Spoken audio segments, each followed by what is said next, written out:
I've been missing coming to this ABCA convention for the last 4 or 5 years, and it's glad to be back. I've missed you guys. I've missed being around the coaches, and I'm looking forward to a great weekend. I've been coming to about 30 of these clinics over the years in my 40 years of coaching, and I've been fortunate to be able to speak at about 8 or 9 different times. And each time I try to impart some type of my background or my wisdom or whatever my experience to help you become a better coach. I've usually talked about infield play. I've usually talked about taking your practice to the next level. Today I'm going to try to work on the fundamentals of coaching, something I think can be related to everybody in the room. I came to the clinics to get the juices flowing before the start of the season. I came to listen to skills, get some drills, techniques, strategies that would help me become a better coach and help our program get a little bit better as time went on. But the most important lessons that I learned when I came to these clinics, I always made sure that I went to watch the speakers of the experienced coaches. The guys that I wanted to be in their shoes, I respected their programs, I wanted to be where they were, I wanted to learn from them. And so I'm hoping that some of the 40 years of experience that I have might be helpful to you. I don't have all the answers, but I do have experience.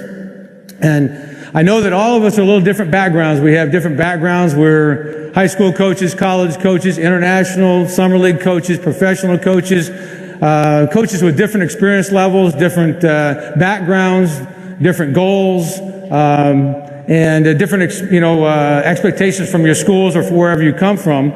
But the most important thing that we have is we have a common denominator, and that is that we want our players to get better, we want our programs to get better, we want them to develop, we want them to improve, we want them to learn the lessons along the way that'll help them be successful outside of baseball. So I'm here today to talk to you a little bit about, what I think the dance is all about, what I think the journey is all about, what I think coaching is all about, and give you some of the qualities that I hope will help you either affirm what you're doing or improve what you're doing. I want to ask a question, first of all. I want you to raise your hand really high and with pride. If you were in your conference championship, beyond the conference championship, going for a state title, national title, and you won the last game of the year, raise your hand really high. So you can see that 99% of us did not win their last game. And so what I want to try to tell you today is that you need not to be judged of your legacy, of your importance, of your impact on these kids. It is not a pass-fail job that we have. If you win the last game, you're a great coach. If you don't win the last game, you're a failure. Second place is not a failure. You have to understand that what you do along the way and the wisdom that you impart onto your team, your players, that is really what your job is, and that's the responsibility of your job. So I'm here to try to give you a little bit of insight that way. I started coaching when I was extremely young. I was 23 years old. I was a Division I baseball coach at 23 years old. I was coaching guys the same age I was at the University of Vermont. I had no assistant coaches. I was getting paid $600 for my first job. They bumped me up to $4,900. I had to pay for my master's out of it. I was dragging the field. I was teaching in the physical education department. I had to handle the pitchers, the catchers, the outfielders, the infielders. I had to do everything by myself. And it was very difficult, but at the same time, it's really what made me successful before it was all over, because I learned how to do everything on your own.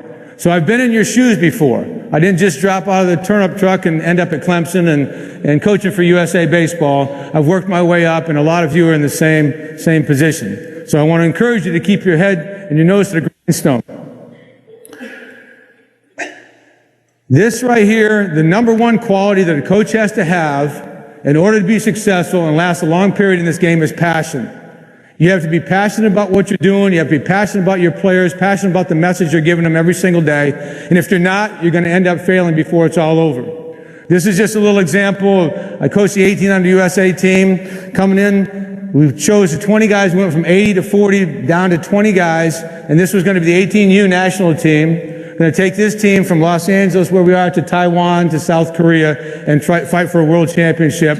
And the other coaches on my team, on my staff, have 25 years of baseball experience in the big leagues, at some level and somehow as pitcher, catcher, as a hitting instructor. And these guys are just as passionate as I was, and this is how we greeted the team to get ready to go to Taiwan.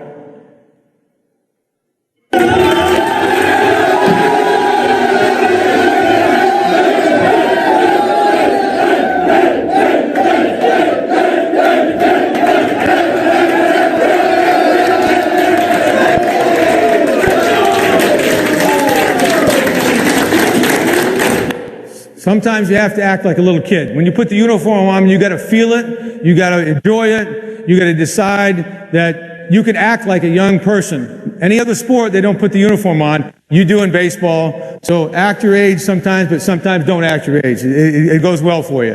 The second thing that you have to have a quality, I think, in order to be a good baseball coach and last for a long time, is you have to realize that you are the example. You're the example for them. You have to understand that you cannot ask more out of them than you're willing to give yourself.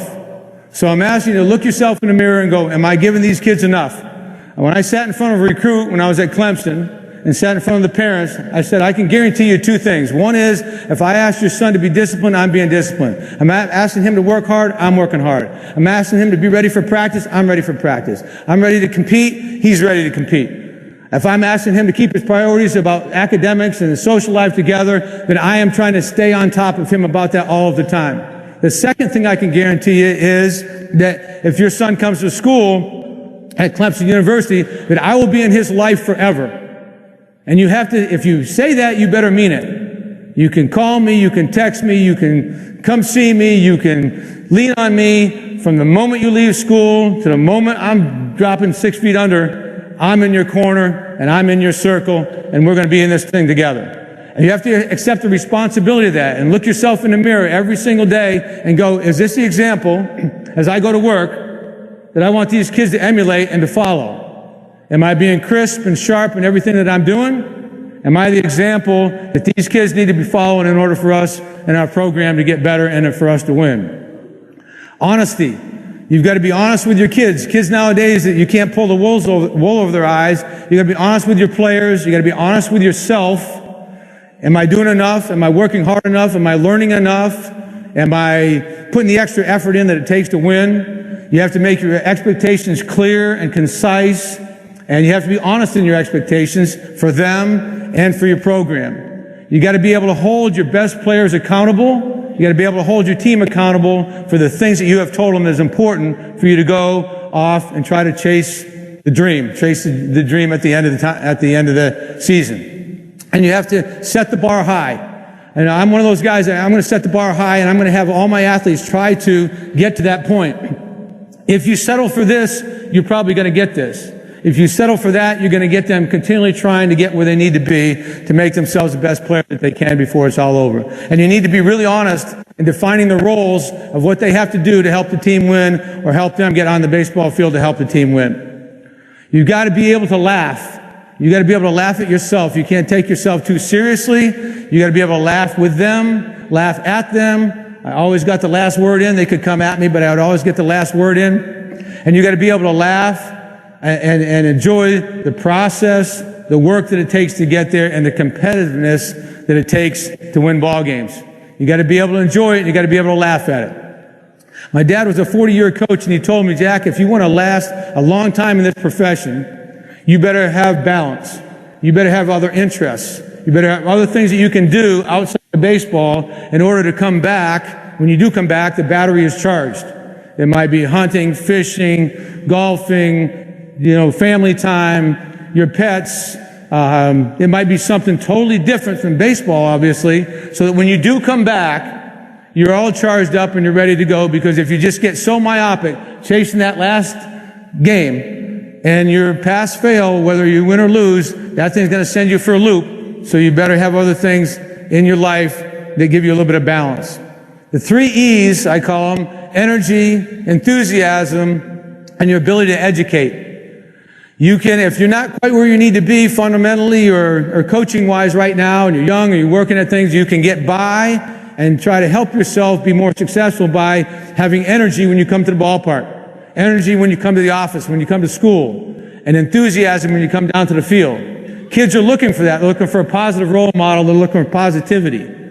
And if you can throw those two things in there with a strong knowledge base and an ability to educate them on what they need to do to make themselves better and make the team better before it's all over, then you got the makings of a really good program before it happens.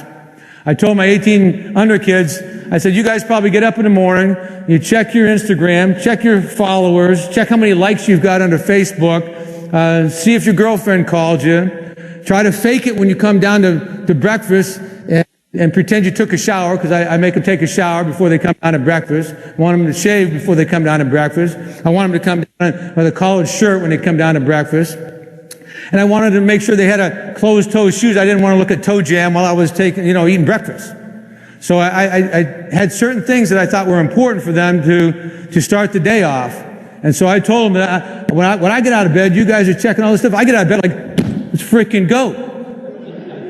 And I looked down the hall. I said, we're in South Korea. I'm looking down the hall. Somebody opens the door and said, you want to get your ass kicked today? And they would jump on the bandwagon. They had a lot of fun with it. And so every time I handed in the lineup card, I'd come back and jump into the huddle, and they'd all jump on top, and we'd be ready for the day's work. But it's important that you get out of bed, you get yourself going, get them going. You got to figure out a way to make the difference in you, in them, and in your program. Every single day you get up, you got to work at it, and you got to figure out, how am I going to make a difference today? How am I going to get this team better? How am I going to get this kid better? I used to go to bed at night planning, this guy's got to get a little bit better. I got to work on the backhand, his shortstop in the hole. I've got to work on this guy's changeup. Something has to happen every day so they become better, and you make a difference in the program and make a difference in them. You're the teacher, they're the student. But a lot of times, they're the teacher and you're the student. And in order for something to work back and forth, there has to be a clear line of communication, and you become the teacher, they become the student, and it has to go back and forth, and you have to realize that that's important. That's the diff. I learned this. I was playing in the Cape Cod League in 1975, and I got out at a regional. I played at the University of Maine, and so we got out, practiced for a couple of days, and then we started playing games, and I really didn't know the guys' names yet, didn't know where all they were from all over the country. But I was playing second base. I made a play in the first day, got a guy out by a half a step, threw the ball around the infield, and the first baseman looks at me and he just does this. I don't even know his name. So I just go, hey. Later in the game, he hits the ball in the right center gap, and he's got good wheels. He's coming around first, headed towards second. It's a definite triple, but the center fielder flags that thing down on the end of his glove. And he comes back to the bench, puts his helmet on the rack very neatly, and he looks down the end of the bench, and I just happen to look down, and he goes, what the hell? So about the third day, I finally learned his name. I go, Bert. I said, what is this all about? He goes, that's the diff.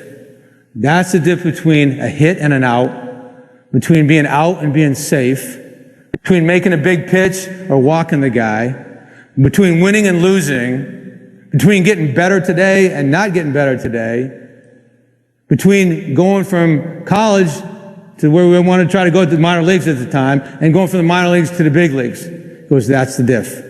So from that moment on, I use that as a mantra for our team, and that's the diff. Something happened in a ball game, I go, that's the diff, fellas. That ball is that much fair, that much foul. And so the kids had a good time with it.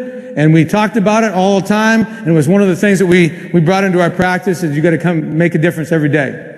MTA, that means make the adjustment. You have to, as a coach, be able to make the adjustment to the personnel you have, to the coaches you have, to the administration, to the budget, to the facilities, to the travel problems, to the weather problems you all face, to the conference that you might just have moved into, to the team rules, the NCAA rules, and the time frame that you have now, and the strengths and weaknesses of your players on the team. You've got to be able to make those adjustments. If you can't make the adjustments, you're going to get left behind. You have to have a growth mindset and go, I've got to improve. My players have to improve. We've got to get better every single day. We've got to figure out a way to make the adjustment to all the things that are thrown in our face.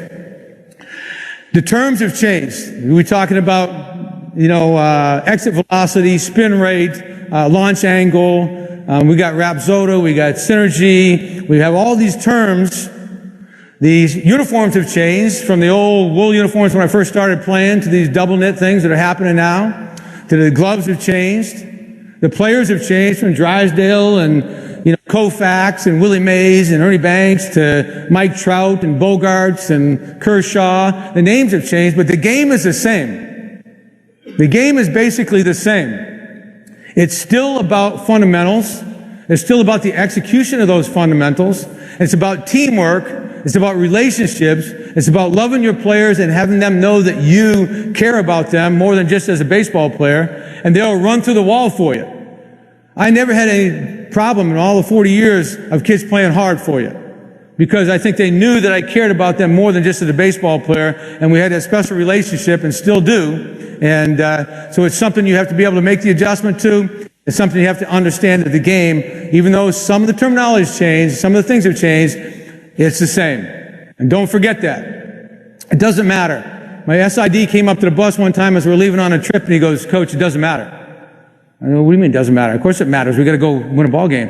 He goes, "It doesn't matter that our number one pitcher's out this weekend. It doesn't matter that our shortstop can't play. It doesn't matter that we're going up to Boston College and it's going to be 30 degrees. It doesn't matter." I go, "I got you." So it's something that we used as well. You can't be an excuse maker. You can't find ways to be unsuccessful. You got to find ways to be successful all the time. So if you've got that mindset where you're making excuses or finding a problem or blaming something, try to change that, because it won't get you anywhere. Grind it out. This is my Harley Davidson. It's a 2019 Road Glide CVO. It's the biggest engine Harley makes. Harley engine's been going since 2003, so 116 years. I got the biggest one because I like power, I like speed, and I like getting in trouble. And this thing, it can take me to those places. But the things that you have to understand as a coach is you're going to have to grind out this job of yours, this career of yours, and you have to be willing to do it. You're going to face conflict. Best player is not going to class. Best player is doing something he's not supposed to be doing. Kids are bucking the system a little bit. And then they change. "Okay, I got you, coach. We got to get this taken care of. Yeah, we'll make the adjustment." And then there becomes commitment where they're committed to you and they want to show the recruits around campus, and we got to have this guy on our team. And they're taking care of the business for you if there's a problem. And then you win championships. So there's conflict, change, commitment, and championships. You got to be able to grind yourself through it. The other thing you got to grind through as a coach is you have to grind yourself through PSD. As a term I dreamed up in the middle of the night, and it's called post-season depression. And what happens at the end of every year as you get done, you can't get sick. You don't take a Post-it note and post it on the door and say, "Fellas, I got sniffles today. I got to do some research like a tenured professor can, and I'll see you next Tuesday, read chapter 13 and 14.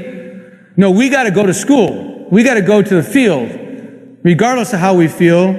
And so when the season is over, you got to jump right into recruiting. You're thinking about something else. You got camps going on. You got your juniors are signing. You got kids who are freshmen and coming into college at Clemson, whatever, and they might be signing. So you go right into this depression phase, and you got to grind yourself through it. My dad, I always thought you had to be aggressive in your approach, but you also got to have calculated patience to make sure things work out. My dad used to say, "The early bird gets the worm." He gets there, gets the worm, but the second mouse gets the cheese. First guy gets crushed. Through it all, you got to keep your integrity. You got to make sure. I always wanted people came to my field to respect our program, get on the vans or get on the bus and go home and go, "Man, that was tough competition. I respect how they played the game. There was good sportsmanship along the way." This is what it was all about for me. I wanted them to come back, and I wanted them to feel good about it. There's many times I've made calls when somebody beat our rear end on a Tuesday that shouldn't have. They jumped in a van and came down 5 hours, got out of the vans, and beat us on a Tuesday at Clemson. And I would pick up the phone, as much as it hurt me sometimes, and call the guy up at Elon or, Winthrop or some, Furman or somebody that beat us. And I go, "Hey, listen, I just want to tell you, you kids played tough. You played better than us. I respect your program." And it meant an awful lot to the other coach. And it meant something to me because I used to be that guy. And I used to be in that van. And for someone to be able to call me up and say, "Hey, you did a good job. You deserve to win today. I think it's important to step away and do it. Having a plan and being organized. I had a player who transferred in, and he goes, at the third day of practice, Mike Freeman, he's playing in the big leagues now, transferred in from another school when they could be immediately eligible. And the third day, he's sitting on the bench after square drill, take a lot of ground balls. I said, Mike, what's the difference between where you were last year and where you are this year? He said, three things, coach. He's very smart. He goes, repetitions. I've gotten more ground balls today than I did all in a week's time where I was before. And I've gotten more ground balls in the 3 or 4 days I've been here than I did all last fall. Intensity of practice. I've never, this is intense. And so you're making me dive, you're making me move left and right. I said, I want to see how good a player you can be before it's all over. And he says, accountability. He says, you're on me about every ground ball. You're flipping your glove, Mike. Come on, stop the false step. Field the ball on the correct side of the body, and so forth. He says, you're giving me instant feedback and you're making me accountable. So you have to be organized with your plans, for your team rules, your workouts, your rule constraints, attention to detail. I'm going to tell one quick story. I'm running out. I don't know what the heck's going on this time. This thing's fast. With attention to detail, I played college football as well, and I played defense. I was captain of defense, and I was a pretty good player and could tackle people, and if I had you, you're going down. So my job was right at the end, right where this arrow is on the 6 inches. I was the guy back. And the coach came down the line and he goes, Leggett, where are you in relationship to the center? I said, I'm right about here. Well, he blew a gasket. He goes, right about here, you're 6 inches, you're outside of your foot 6 inches from the outside of his heel. If you're 5 inches, you get pinned inside and you can't get around to contain. If you're 7 inches, he sneaks inside and he blocks the punt. You're 6 inches, Leggett. Okay, that was 45 years ago. So I'm up in Maine and I'm coming back. And I've been using it with my team, with rundowns. This is where you are, cutoffs and relays, attention to detail. I'm coming through Maine. I go to a scrimmage up in Orono and playing football. And it's in August. I'm there with my wife and I'm watching. I figure I'm ready to go. And I see this guy down the end, old guy. And I go, that's Walt Abbott. I go, Walt Abbott, this is Jack Leggett. He goes, Jack Leggett. This is 43 years later. Jack Leggett, number 21. How about that 6 inches? I go, damn. I thought I was the only guy thinking about those 6 inches for 43 years. But it made an impression. So what you say to these kids makes an impression on them. They know what they're doing. The coaches know what they're doing. And it makes an impression on the players. Don't be that car. Be a low maintenance coach. Get to practice. Be someone they can count on. Be consistent in what you're doing. Return your calls. Coach Wilhelm hired me at Clemson, said, come on over. I said, I like the way your teams play. You do a great job in my camp, and you return my calls. I said, it's because he would call me up. I live 70 miles away at Western Carolina and go, Jack, I know you got rained out. We got rained out. Come down next Wednesday. Let's play a game. I'll give you a $500 guarantee. I said, Coach, $500 is not going to do me any good. I'll come down and play you for 10 dozen baseballs. He goes, damn it, Jack, that's a tough bargain. Says, I'll do it. So I'd come down there, his manager would be there, put 10 dozen baseballs in my van. We go out, stretch, play a game, get our ass kicked, get on the bus, go spend $7 at McDonald's and go back home. Get home 1 o'clock in the morning. But it's because I returned the calls, he respected me. I didn't avoid him. I returned the calls. Rock, jelly bean, marshmallow. Tim mentioned this morning. We didn't talk about this, trust me, ahead of time. We just think alike. But I'm just going to go right into the Rock is tough as nails. John Scalinas did this a few years back, several years back. And, the jelly bean is somebody who's hard on the outside, soft on the inside. The marshmallow is just soft. You don't want any of those guys around. And then the Rock is hard on the outside, hard on the inside, and the flame doesn't affect it. So you want Rock. You want to be a fork. I was down at Georgia Southern, and we're practicing before we play a 5-game series. It was like a Southern trip for us at Western Carolina. And my third baseman hit a couple ground balls, bounced over his shoulder, and he threw his glove on the ground. This is in the morning. He goes, I blew a gasket. So I get on the right field line. They all get down the right field line. Probably get fired nowadays for this, right? Because you can't do anything to anybody. So we got on the right field line, and I'm calling them a bunch of silver spoons, and you guys are a bunch of plastic spoons, and then got into you guys are a bunch of ladles. They got, going this way. And I said, we need a bunch of forks. I don't mean plastic forks. I don't mean sporks, guys that think they're tough. I need steel forks. Matter of fact, we need pitchforks. So it just grew and grew as time went on. And so I've got guys calling me 40 years later, 30 years later, and they go, Coach, I'll see you later. Good talking to you. Hey, by the way, I'm a fork, right? You're a spoon, you know that. No, Coach, come on. You know I'm a fork, right? Yeah, you're a fork. He won't hang up until he gets that badge of honor that he's a fork and not a spoon. Those are the little things that you have to have mental. This one right here, I want to show this to you, but this is definitely a fork. This guy's tough as nails. It's going to cost me 45 seconds to show this, but I got to show it. Okay. Oh, wow. I'll just say this for you, lip readers. Coach did the right thing. He went back to dugout. Baby. He said something to the effects that he wants it. And it was pretty emphatic, if you ask me. Out to short. Ian Desmond. Yeah, it worked out just fine, didn't it? And that really charges up this crowd. Those are the kind of players you want. Keep your priorities in order. I got to keep rolling here.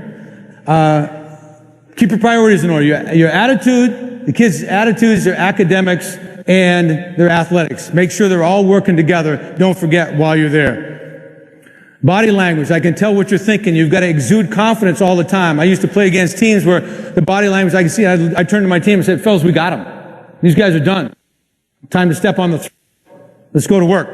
And so you got to keep your body language up. It's tough sometimes. The best lesson your team can have is they know that they can come from behind and win. Strong communication skills. Your voice, the inflection of your voice, the timing of your voice, the timing of your talks, whether it be in the dugout, on the field, in the locker room, has got to mean something to them and exude confidence all the time. Fundamentals. You have to have a really good idea about the fundamentals of this game, so pay attention, keep on learning. Keep on learning so you can impart that onto your team. I'm going to go over here, at this area here at Spill Out. I'll talk as long as you want to talk. Just got to go to the Hall of Fame banquet tonight. We'll go to another room if we have to. Go down the hall if we have to. We'll go to the bathroom if we have to. And we'll talk as much as you want to talk baseball because I enjoy doing it. Ability and desire to lead, talking to your team. You've got to be able to constructively critique them and encourage them. Establishing the culture. The kids used to, my first meeting was, I talked to them about what they got to do on campus, how they got to treat women on campus, how they treat the academic advisors, how they look when they walk around campus. No, hats on backwards. If I stop, I'll make you walk backwards until you turn it around. If I see you walking around campus, all these little things that were important to me. And it would be an hour and 20 minutes, hour and 50 minutes, and they were over under. Coach Leggett is going to be an hour and 47 minutes this year. But it's one of those things where you have to establish the culture and establish the rules right off the bat. Resiliency and your ability to bounce back. This is a kid, I worked with this kid on his Make-A-Wish Foundation. I went up there that night, and he fought through adversity. Unfortunately, he didn't win the last ball game. And as a young kid, about 14 years old, came to my camp. But if he knew what was going to happen in the end, was this dance, was this worth it? The relationship with his family, his friends, the lessons we all learned from him, the dance was definitely worth it for him and worth it for everybody that was around him. I looked out on the field in 2010, and I had 3 kids on the field playing at the same time whose parents that year had died of cancer. In 2015, I looked out on the field, and I looked out, and there were 3 kids, a pitcher and 2 outfielders who were playing at the same time, whose fathers had committed suicide. So these kids need you, and they need your guidance, and they need you in their lives, and they need you at important times in their lives. So don't ever neglect the idea that you have value and you have a purpose along the way, rather than just trying to win that last game. You got to surround yourself with good people. I have a lot of good people in this audience that have played for me or coached with me that are here. This was an exceptional staff with Eric Backage, Sully, and Corbs, and we've all found our way at different times to Omaha and had some success. But there's many, many more out here that have always been loyal and hardworking. I've made some really good decisions. The people that I've hung around with and everybody within your support group, the training people, the academic people, the people who work on the field, have all got to be all in on what you think you need to be doing to win. Evaluation skills, hunt the intangibles, ignore the rankings, know your needs, know your pockets, whether you're in high school or college, know what you need for your team to be successful and be able to evaluate. Discipline, no discipline. I don't know why everybody's so afraid of discipline. It bothers the hell out of me. But you got to be able to ask kids, they all good athletes, all good teams need and want discipline. As soon as you let them, the inmates run the asylum or the tail wag the dog, it becomes no discipline, then it becomes sloppy, and then it becomes losing. It's just like pi r squared, A plus B equals C, it's the same formula, and it'll be that way for 100 years from now. So don't be afraid of being disciplined. Trust, respect, unify, and equality. You've got to be able to trust your team, they got to trust you. You got to respect them, they got to respect you. You got to be able to unify rather than polarize when things are tough, and you got to bring people together from all over the country and all of different backgrounds within your team to be successful. And then you have to treat everybody equal, because everybody's got an equal piece of the pie. Everybody wants to be a good coach. You need to be a big coach. You got to need your program to be good. There's a difference between wanting and needing. You got to keep learning. Your final evaluation text, whether I'm a fork or a rock, people, that tells me that you made an impression on your players. So think of a way that you can figure out that this dance is going to be more important than that very last game of the year. And the last thing I'm going to try to part to pound you is, if they're burying me 6 feet under and people are throwing, spitting stuff or whatever they got to do to get you down, I want them to play this off the mountains, because this is really what it's all about. This is the home of country music. This is a convention, so we're going to do something a little unconventional. But this, we've all felt like kings before. We've all felt like we got this game figured out. And we've all understood there's a lot of pain along the way. And our game has left to chance a lot. So I want you to listen to the words of this song. And I want you to look at the words, and I want you to relate it, not to the love song, not to this, but to your game of baseball and what your job and what your responsibility is.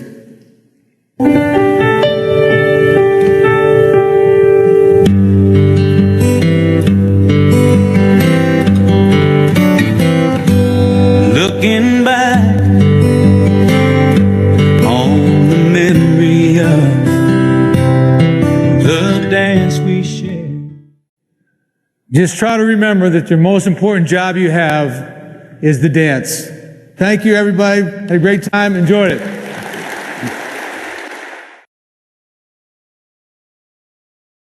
So I'm a coach at the junior college level, and we talk a lot about culture and trying to develop it, especially as a first-year head coach. I worry about at a 2-year school how we're going to get there because of the quick turnaround with the roster and constant turnover, and the best way of kind of going about developing that. Well, I've never really coached at the junior college level, but, at Clemson, I would say a lot of times it was a 3-year thing, because kids left to be drafted. You'd lose, half a dozen kids every year. So I have a little bit of experience with a couple, with 3 years, but I think just the best thing you can do is just let them know you care about them, try to prepare them for the next level, make sure they're doing what they're supposed to be doing academically so that they can go off to the next level and play, and make them feel comfortable, because they feel comfortable, they'll want to stay a little bit longer. And then just try to make sure that each kid passes on to the other kid before he leaves something important.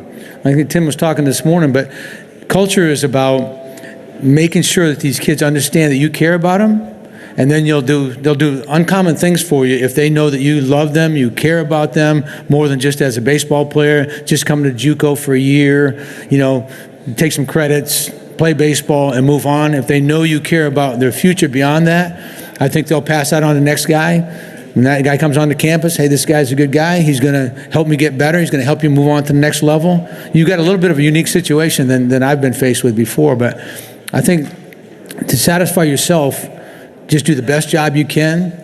Be as faithful as you can to them. Be as honest, and take some of the qualities that I mentioned out there and just impart them. You just got a quicker time frame than I had before. So don't know if that helps you or confuses you a little bit more, but just it's a unique situation. Junior college is a unique situation, but I think if you prepare them for the next level, then you'll have people wanting to come to your school because this guy's taking care of me. He's making sure I'm doing things academically.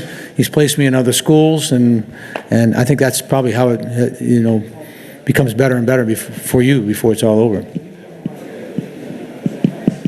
Yes. You talked about people being afraid of discipline. Can you give some examples of how you discipline, how you keep the kids in today's society and all that stuff? I just think that discipline has got to be built into your program. Nowadays, I'm sure in high school, how many are high school coaches? Okay, you can't tell Johnny how to wear his uniform. You can't tell Johnny he's got to shave or he's got to get a haircut or whatever. You're afraid of getting fired or you're afraid of the school board, saying, something about you, whatever it might be. But in the end, if a parent is worth his salt or her salt, they want their kid to be with someone that expects something out of them that maybe they don't do well enough themselves. A lot of times, kids will listen to somebody else better than they'll listen to parents. I coach my own son, and I had his attention, when I was in college. He listened to me. When I was at home, I'd repeat things 2 or 3 times, and he didn't quite understand it as well as when I was coaching him. And I think that's something that's really important is you got to make sure that these kids understand that discipline is just part of what they're going to be facing once they get out of college, once they get out of high school. You're going to go to college and they're going to expect some discipline. If they don't expect it, they're going to lose. And then if you do expect it, then they're preparing themselves for what's going to happen to them after they're done playing baseball. All this stuff about all the raggedy beards and hair and all this stuff, and kids wearing uniforms, some up, some down, and not being able to set that culture right, I think is a big mistake on your part. If you do things the right way and they know that you care about them more than just as a baseball player, and you're in the trenches with them, and you're ready to not ask something more out of them than you are yourself, then they will jump on your back and you'll create a program that's going to win. I mean, I really have a problem watching college baseball sometimes. I have a problem watching, professional baseball sometimes. But that's a different level. That's a different animal. But in college baseball, I don't know. I just think our program at Clemson, when I was there, I felt like the kids looked sharp. They were crisp. The uniforms looked sharp. Everybody was the same. The long pants, the white shoes, everybody had haircuts that looked good. Everybody got up in the morning, like I told you, and looked in the mirror and say, I'm a Clemson baseball player. And as I see things evolve, I think everybody's a little bit afraid of telling kids what to do, and I think it's a mistake. I think the problem is not so much what the kids have changed, but I think the coaches have changed. We've become a little bit more afraid of telling kids what to do and what's expected, and sitting down with a group of parents going, this is what I'm going to ask out of your son. He wants to be a part of our program. This is the way it's going to be. This is how the culture of our team, this is the culture of our program, this is what we're going to do. I never had anybody buck the system when I was at Clemson. Coach, I need to have, this, or I need to look like this, or I need to have 15 chains coming out of my jacket. My uniform. I need to have my batting gloves flapping around. Like, I want everybody to watch what I'm all about. I never had anybody, because they knew what was expected, and that's why they came to school, and that's what the program that they wanted to be a part of. So I really think we as coaches and parents, whatever, are making mistakes by not expecting more out of your kids, because what you ask is probably what you're going to get. If you don't ask about it and you let it slide, an inch becomes 2 inches, becomes 4 inches, becomes a foot, becomes a yard. Next thing you know, it's out of control. So I don't think there's any problem with asking for discipline. So that's my take on it. Good question. Anything else? Yes. No tenure written on your PowerPoint. Did you go into what you were going to say with that? Yeah, no tenure simply means that we're in a profession where there is no tenure. I coached for 8 years at Clemson, and somebody comes in and for some reason wants somebody else, and unexpectedly I'm thinking to myself, this is not right. So you just never know who you're going to bump into or what's going to happen or how it's going to end. And that was the crux of the talk. You don't know how it's going to end. Would it have been worth all the pain and all the things that you go through to get there? Yes, it is. But at the same time, you gotta understand that it's not a job that lasts a long period of time.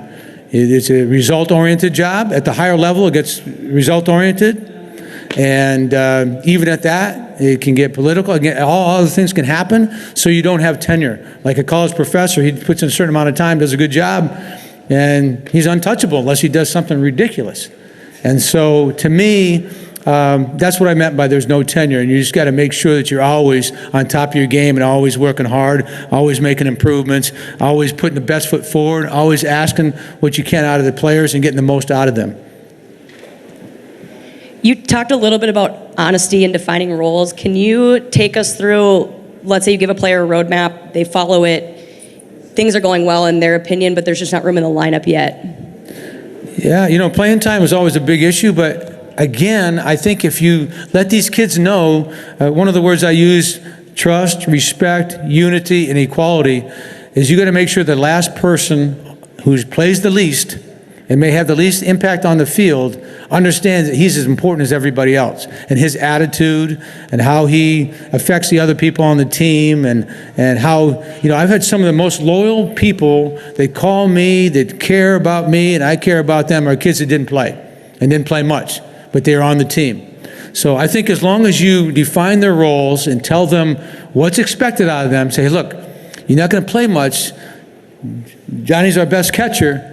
I said, you may play once a week, you may play twice a week, you might play once every 2 weeks, but I want you to be ready to play whenever you have to. I'm going to try to get you in as much as I possibly can in games to give you the experience.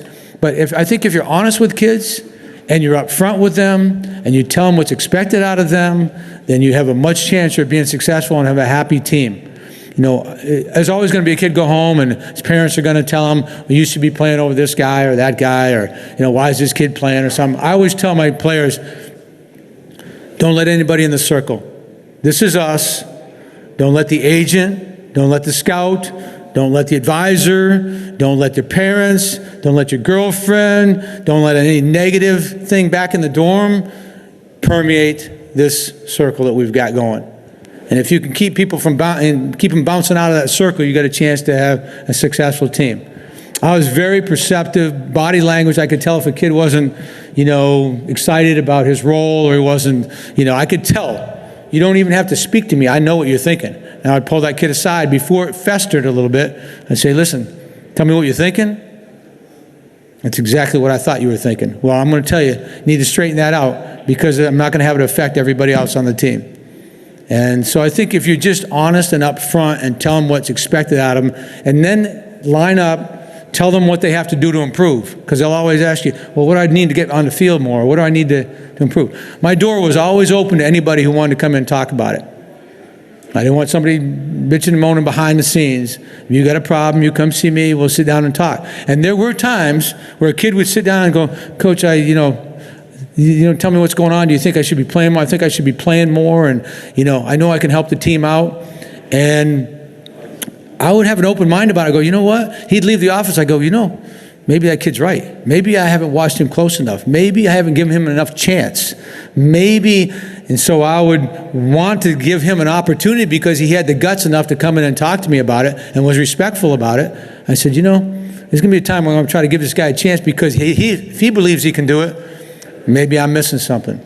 So I think just lay down the parameters and talk to the people. Communication, the biggest killer of any program and any coach is the ability to know something on the field, but you can't communicate it. I've listened to professional baseball players, really good Hall of Fame players, speak at clinics, hitters, but they didn't know how to explain how to hit. And I look for a pitch, and I try to make contact, and I get my barrel on the ball, and I don't, they had no idea how to explain it, but yet they could do it.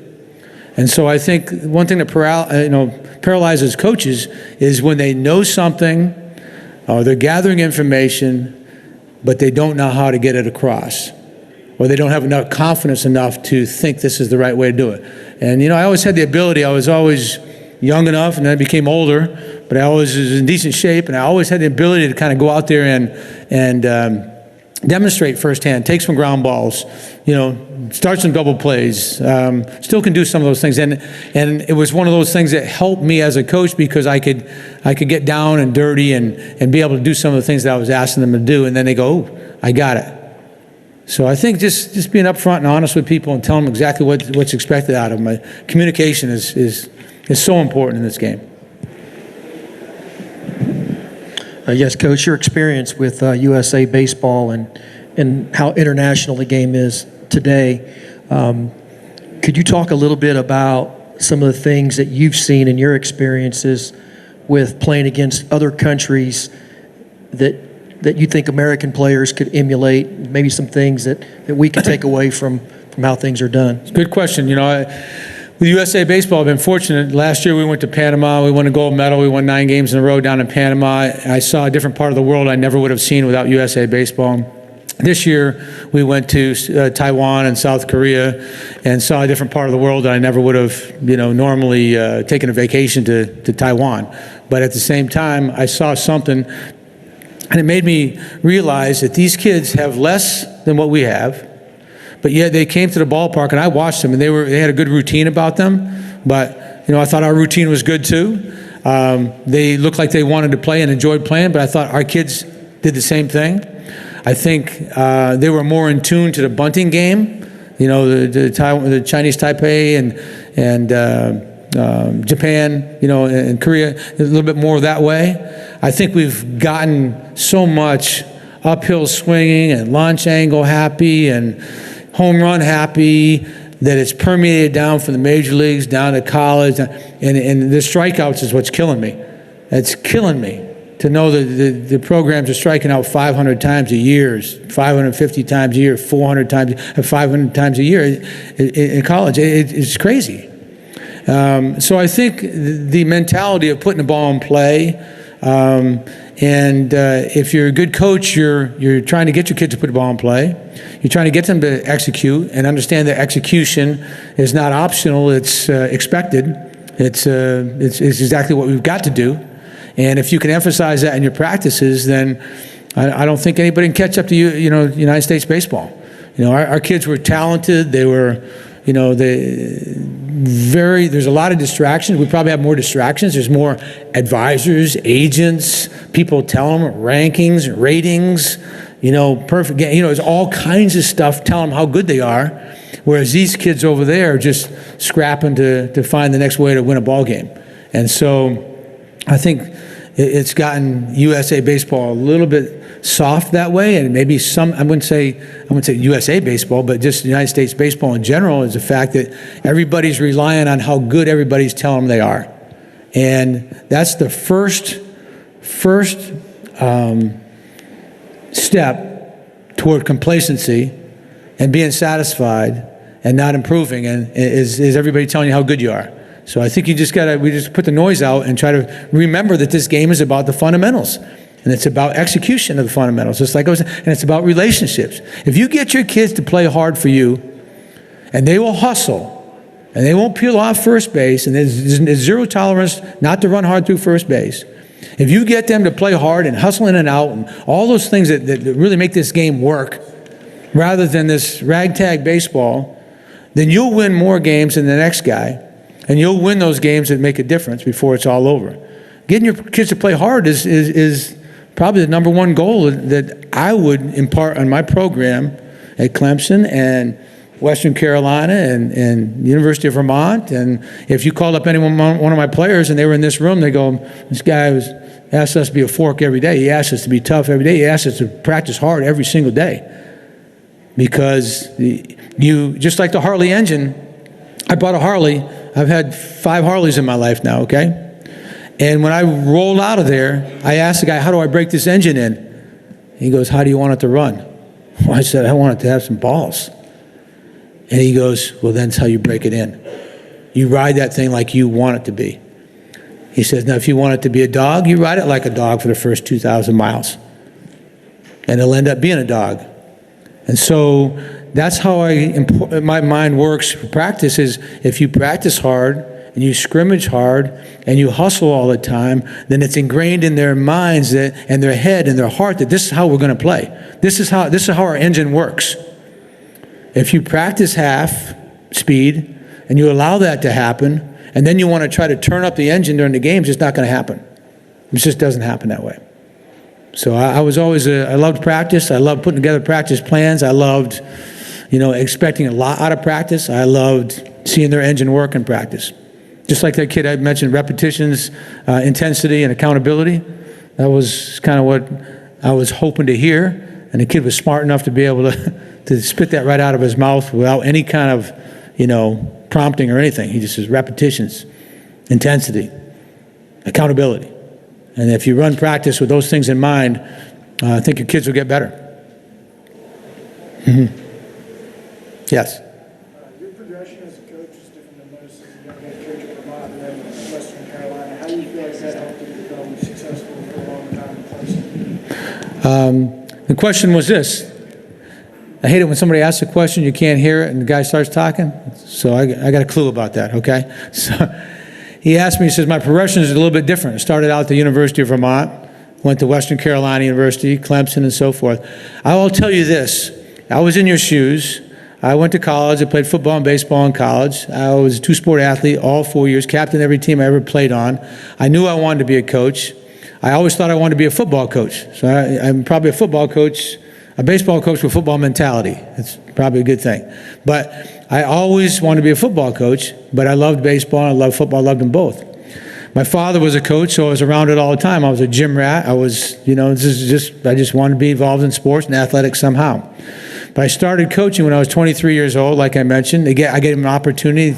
I coached the team for $600. I thought I was going to kick in the NFL. And the guy came in and said, you want to coach the team for $600? And I go,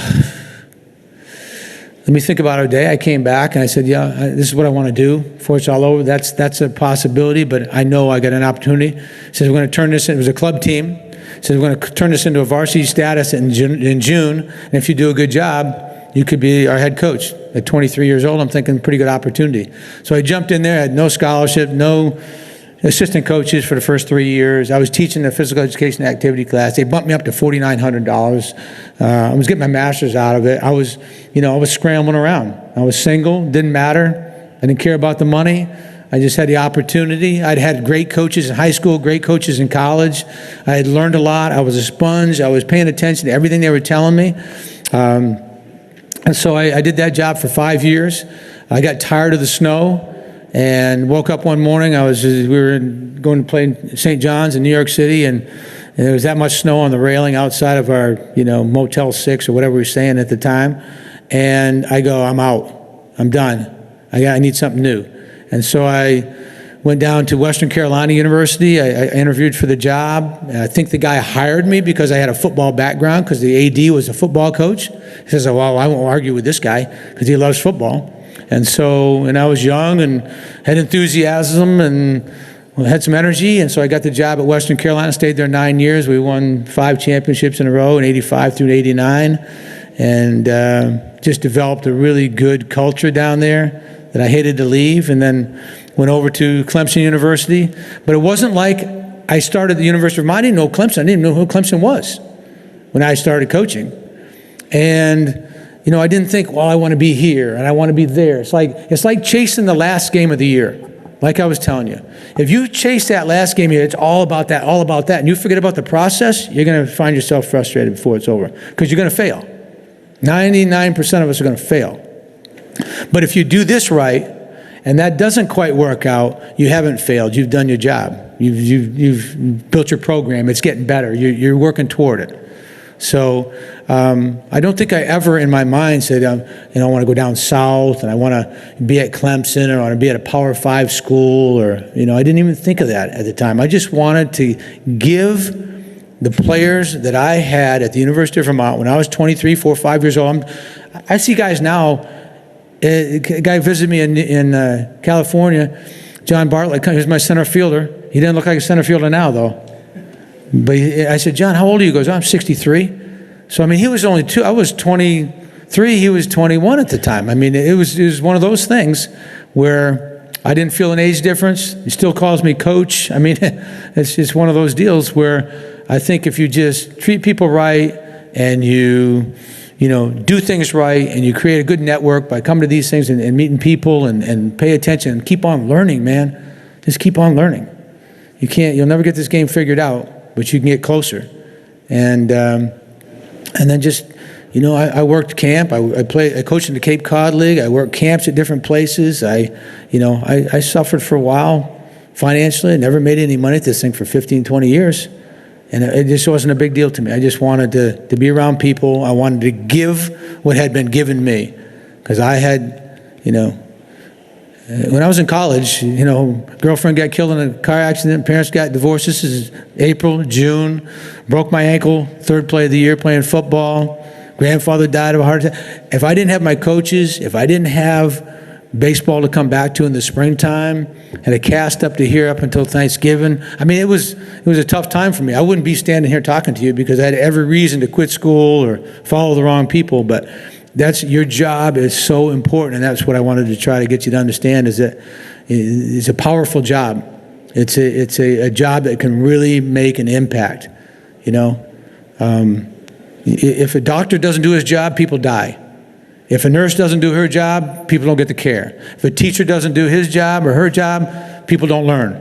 If a coach doesn't do his job, kids don't leave the program being better people before it's all over and being successful in life. So it's a very powerful position. It's an important position, and you need to treat it like that. And I always felt like because I got what I needed out of it, I wanted to give something back to my players, and that's why I think we have such good relationships with them. Yes. Thanks, Coach. Quick question. What do you want or what do you look for when you're putting your coaching staff together? Just hard workers, knowledgeable guys, energy, good synergy amongst everybody that's there, really good knowledge base, tough-minded people that can laugh. That's important to me. People that can enjoy the game but are very competitive. In that picture, there's a lot of testosterone in that picture. But we all got along so good and we meshed so well together.